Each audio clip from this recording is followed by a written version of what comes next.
Hello students, it's the fourth video of this chapter, data handling. Today we will learn about circle graph or pie chart.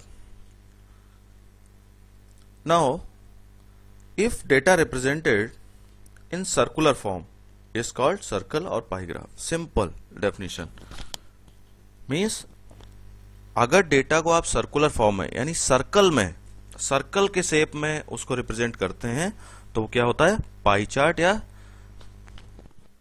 Circle graph उसको बोलते हैं। आप इसको note down कर लीजिए एक बार।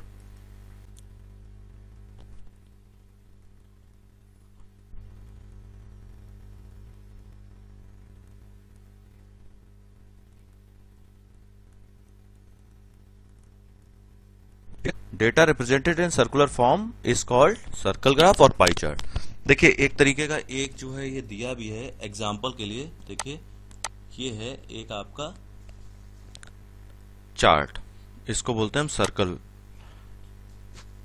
Circular form में ये है सर्कल ग्राफ या पाई चार्ट बोलते हैं। देखिए ये जो डेटा इसमें दिया है जरा ध्यान से देखिए, इसमें लिखा है the time spent by a child during a day. तो देखिए इस तरीके का ग्राफ जो है आप ध्यान से अगर देखेंगे तो ऐसा ग्राफ ये सर्कल में दिया गया है, सारी इसकी इंफॉर्मेशन, स्लीपिंग टाइम क्या है उसका, स्कूल टाइम क्या है, प्ले टाइम क्या है, अदर्स होमवर्क कितना टाइम करता है।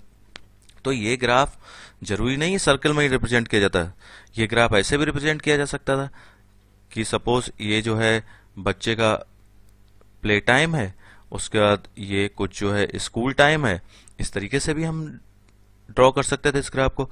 तो इस ग्राफ को हम लोग क्या बोलते हैं, बार ग्राफ, ठीक है ना, ये बार ग्राफ था। लेकिन अब इस इंफॉर्मेशन को हमने कैसे रिप्रेजेंट किया, एक सर्कल में, तो इसलिए इसका नाम हो गया सर्कल ग्राफ और पाई चार्ट। ओके, अब देखिए इसमें खास बात क्या होती है, इस ग्राफ में जितना भी आप ये इंफॉर्मेशन शो करते हैं, रिप्रेजेंट करते हैं, वो इसके पार्ट्स के रूप में होती है, सर्कल के पार्ट्स के रूप में होती है। देखिए जैसे आप देखिए ये स्लीपिंग टाइम है तो ये सर्कल का एक पार्ट है इतना। सपोज ये स्कूल टाइम है तो ये सर्कल का एक पार्ट है, ठीक है। तो देखिए इसमें लिखा हुआ भी है a circle graph shows the relationship between a whole and its part. Okay, circle का पार्ट के रूप में इंफॉर्मेशन आती है। और ये कैसे डिसाइड करते हैं कितना बड़ा पार्ट कौन सा होगा, तो देखिए the size of each sector is proportional to the activity और इंफॉर्मेशन इट रिप्रेजेंट्स। तो जो साइज है सेक्टर का, ये सेक्टर है ना, जैसे ये सेक्टर है, एक सेक्टर माने इसका एक पार्ट सर्कल का, तो एक सेक्टर ये 1 2 3 4 5 सेक्टर्स हमने बनाए। तो देखिए कुछ सेक्टर बड़े हैं जैसे और कुछ सेक्टर्स छोटे हैं। तो जो उसका साइज होता है डेटा का, तो डेटा का साइज क्या है, जैसे 8 आवर्स है स्लीपिंग आवर्स, तो ये डेटा का साइज है।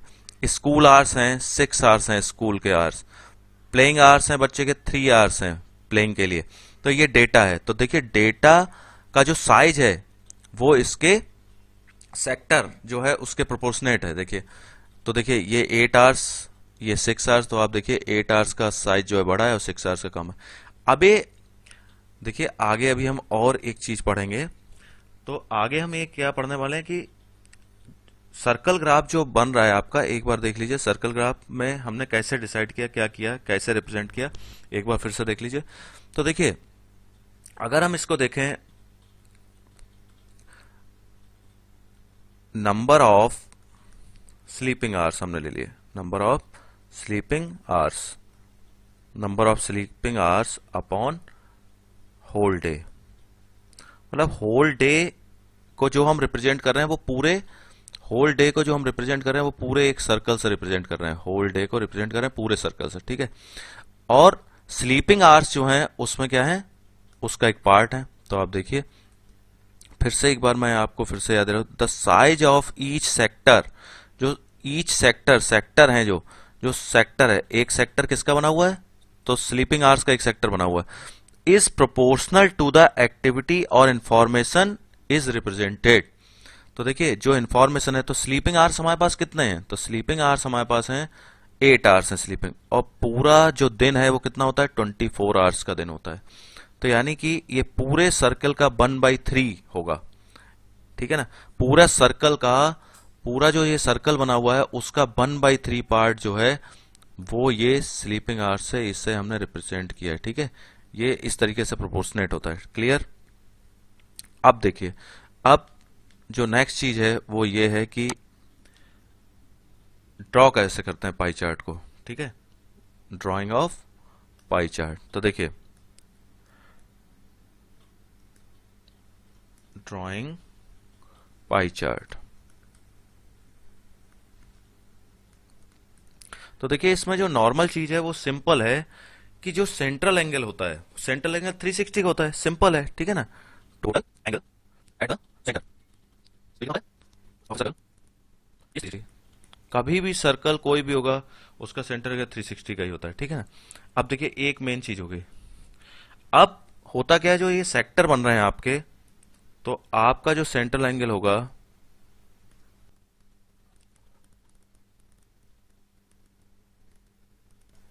Okay, total angle at the centre of a circle is 360 degree, ये आपको पता है 360 होता है। अब ये जो central angle of the sector, ये जो सेक्टर आपके बन रहा है जैसे स्लीपिंग आवर्स है, प्लेइंग आवर्स है, will be a fraction of 360, वो 360 के फ्रैक्शन होंगे। तो जैसे मान लीजिए स्लीपिंग आवर्स 1/3 था, तो देखिए मैं आपको एक बार फिर से बता दूं, स्लीपिंग आवर्स कितने थे, तो देखिए 1/3 आपका आया था, अभी हमने फ्रैक्शन निकाला था, ये देखिए ये 1/3 आया।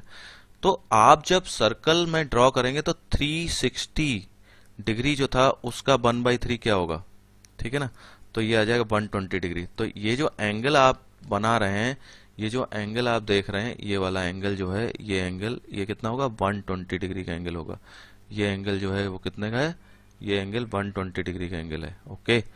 अब आपको क्लियर हो गया होगा। अब देखिए, अब हम चलते हैं क्वेश्चन नंबर 1 की तरफ। एक्सरसाइज से कुछ क्वेश्चन ले लेते हैं, उनको हम सॉल्व करते हैं, ठीक है। तो देखिए first question is, a survey was made to find the type of music that a certain group of young people liked in a city. Adjoining pie chart shows the findings of this survey. तो देखिए adjoining pie chart भी दिया हुआ है। तो इसमें देखिए first जो आपसे पूछा गया है वो ये पूछता है, if 20 people liked classical music, how many young people were surveyed? तो देखिए टोटल सर्वे कितने हुआ, तो suppose let the total people served, total people जितने सर्वे किए गए सपोज वो एक्स थे। तो ये क्या बोल रहा है, खास बात देखिए इसमें क्या है, 20 people liked classical music, 20 people liked classical music. Classical music है कहाँ, ये है classical music, okay. Classical music कितना है, 10%। तो इसका मतलब ये हुआ कि टोटल जो है एक्स लोग हैं, तो 10% अगर हम निकालें, 10% ऑफ एक्स, 10% ऑफ एक्स, क्योंकि ये 10% है ना, ये देखिए ये 10% है, 10% ऑफ एक्स, टोटल कितना है, टोटल एक्स पीपल हैं, और 10% ऑफ एक्स जो है क्लासिकल म्यूजिक वाले हैं, वो किसके इक्वल हैं, 20 के इक्वल हैं। ये देखिए 20 पीपल लाइक्ड क्लासिकल म्यूजिक, मतलब सिंपल सी बात हो गई, 20 पीपल लाइक क्लासिकल म्यूजिक, मतलब ये 20 पीपल क्लासिकल म्यूजिक को लाइक करते हैं, और वो किसके इक्वल हैं, 10% के, ठीक है। और टोटल पीपल कितने हैं, एक्स। तो देखिए आप जब इसको सॉल्व कर रहे हैं तो जरा देखिए, तो ये हो गया 10/100 ऑफ का मतलब multiply x is equal to 20। तो x का जब आप वैल्यू निकालेंगे तो क्या आएगा, 20, और देखिए 100 इधर है, या आप इसको कैंसिल कर दीजिए, तो 10 डिवीजन में इधर जाएगा तो क्या हो जाएगा, मल्टीप्लाई हो जाएगा, तो ये आपका आ गया 200, यानी कि टोटल 200 पीपल पे ये सर्वे किया गया, ठीक है। अब इसका सेकेंड पार्ट देखिए क्या कह रहा है, कह रहा है which type of music is liked by maximum number of people. तो मैक्सिमम नंबर ऑफ पीपल आप अगर देखेंगे, ये देखिए 10, 20, 30, 40, यानी कि सबसे ज्यादा बड़ा ये है, यानी कि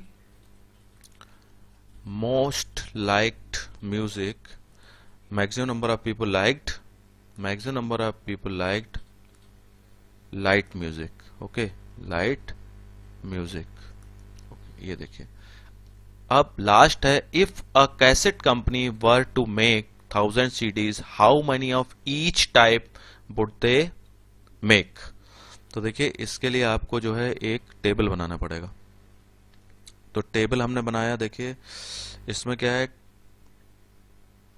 टाइप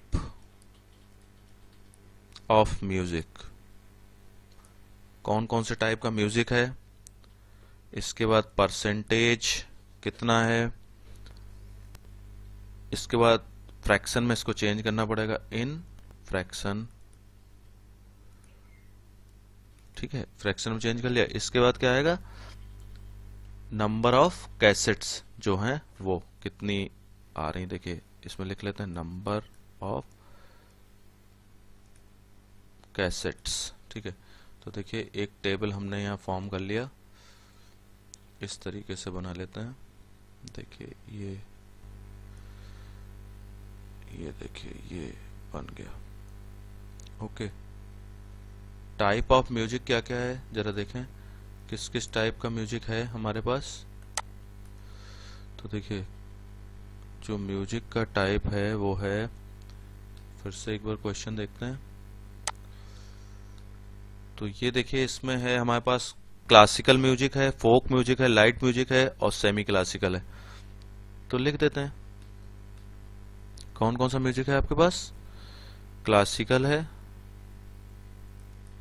क्लासिकल म्यूजिक है, इसके बाद कौन सा है, फोक है, इसके बाद क्या है, लाइट म्यूजिक है, और इसके बाद क्या है, सेमी क्लासिकल है, सेमी क्लासिकल। तो इतने टाइप के म्यूजिक हमारे पास हैं, ठीक है। तो ये देखिए इतने टाइप के म्यूजिक हमारे पास। क्लासिकल म्यूजिक पसंद करने वाले कितने लोग हैं, 10%, फोक वाले कितने हैं, 30%, लाइट म्यूजिक वाले 40 हैं, और सेमी क्लासिकल वाले 20 हैं। तो जब आप इसको फ्रैक्शन में चेंज करेंगे तो क्या करना पड़ेगा, 10/100, इसको करेंगे तो 30/100, 40/100 और ये 20/100 ऐसे लिख लिया, क्योंकि ये सारे परसेंटेज में है। परसेंटेज का मतलब क्या होता है, ये आपने अपॉन 100 कर दिया। नंबर ऑफ कैसेट्स की जब आप बात करेंगे तो 10/100 है, और टोटल कैसेट्स कितनी थी, 1000। तो इसका मतलब हुआ जब आप इसको कैंसिल करेंगे 2 जीरो तो ये आ जाएगा 100। जब आप इसको करेंगे 1000 का आपने मल्टीप्लाई किया, जीरो कैंसिल कर दिया तो 300।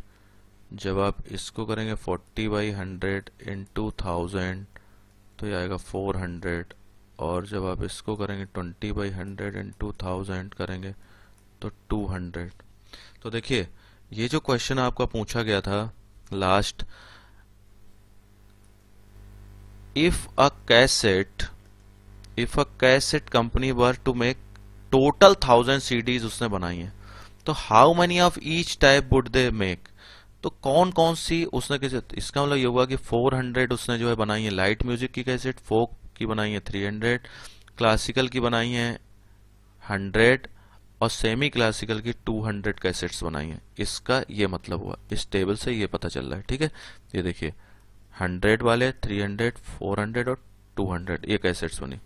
नेक्स्ट क्वेश्चन हमारे पास है, a group of 360 people were asked to vote for their favourite season from the 3 seasons rainy winter summer. Okay, तो देखिए इसमें क्या कहा गया, फर्स्ट आपका क्या है, विच season got the most vote. तो इसमें तो मुझे नहीं लगता कि आपको कुछ करने की जरूरत है, आपको दिख रहा होगा मैक्सिमम वोट्स जो है आपको मिले 150, यानी कि आपका आंसर डायरेक्ट हो गया विंटर। आपका आंसर हो गया विंटर। ओके, विंटर आपका आंसर हो गया।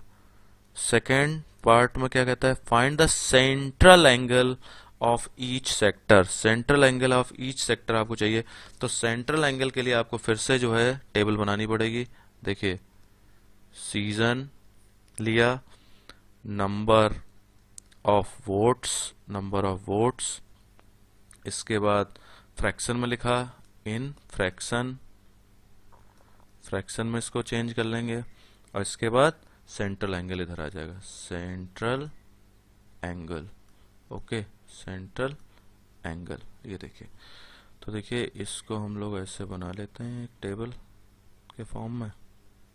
देखिए ये गया, ये देखिए ऐसे बना लिया, ठीक। ये देखिए ये, और ये आ गया, ठीक। सीजन कौन कौन से हैं आप देखिए, समर सीजन है हमारे पास, समर आ गया। इसका रेनी सीजन है, रेनी, और एक और आ गया विंटर, विंटर सीजन भी आ गया, ठीक है। तो समर सीजन की जब बात हो रही है, समर सीजन को वोट कितना मिला, 90, रेनी 120, और विंटर को मिल गया 150 वोट्स।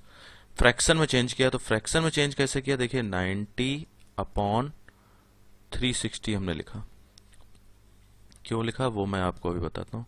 देखिए मतलब टोटल वोट्स कितने पड़े, इसको आपने ऐड किया तो कितना आ गया, 360 वोट्स टोटल है। तो आपको क्या करना है, 360 जो टोटल वोट्स हैं उससे हमें डिवाइड करना है, ठीक है, 150 अपॉन 360, क्लियर। सेंट्रल एंगल निकालने के लिए क्या करते हैं, फ्रैक्शन जो आपका आया है, जो फ्रैक्शन आया उसमें मल्टीप्लाई करते हैं 360 से, क्लियर। जो सेंट्रल एंगल निकालने के लिए क्या करते हैं, जो ये फ्रैक्शन है उसको 360 डिग्री से हम मल्टीप्लाई करते हैं, ठीक है ना। अभी मैंने आपको बताया था ना, 360 डिग्री से मल्टीप्लाई करते हैं। ये मैंने आपको कहाँ बताया था, देखिए एक बार, देखिए ये देखिए, ये फ्रैक्शन आया था 1/3, और इसका सेंट्रल एंगल निकालने के लिए स्लीपिंग आवर्स का हमने क्या किया था, 360 से मल्टीप्लाई किया था, ठीक है। तो ये चीज है। अब आइए, अब देखिए, अब इसमें देखिए क्या आपका आ रहा है आंसर, यानी कि इसका आंसर आपका आ रहा है 90 डिग्री, इसका 120 डिग्री, एंड हियर 150 डिग्री। अब आप ये सोच सकते हैं ये तो 90 120 90 120 150 तो ये था, तो ये तो वही आ गया 90 डिग्री 120 डिग्री 150 डिग्री। ऐसा हर क्वेश्चन में नहीं होगा, ये तो इसलिए हुआ है ऐसा क्योंकि इसका जो टोटल था, ये जो टोटल था नंबर ऑफ वोट्स, ये जो टोटल था ये 360 हो गया। तो 360 होने की वजह से 360 क्या हुआ, डायरेक्टली कैंसिल हो गए, इसलिए ऐसा हुआ, ठीक है। लेकिन ये हर क्वेश्चन में ऐसा नहीं होगा, ठीक है। ऐसे बच्चों मेहनत करते रहिए, व्यस्त रहिए, मस्त रहिए, ओके, थैंक यू।